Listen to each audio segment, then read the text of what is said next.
আমাৰ বিহু মুঠতে কেইটা তিনিটা এই গোটেই তিনিটা বিহু কাৰণ আছে কৃষি ভিত্তিক উৎসৱ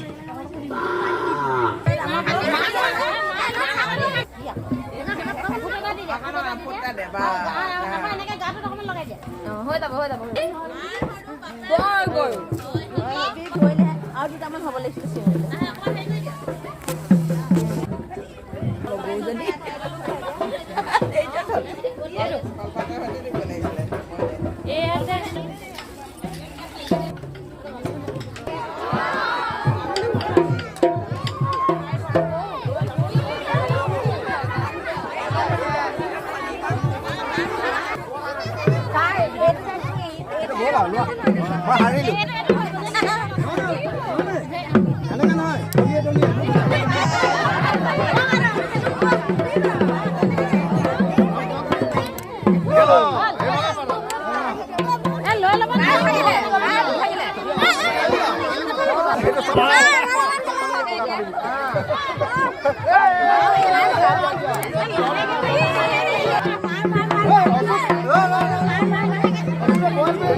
জলৰস ভাঙিবগে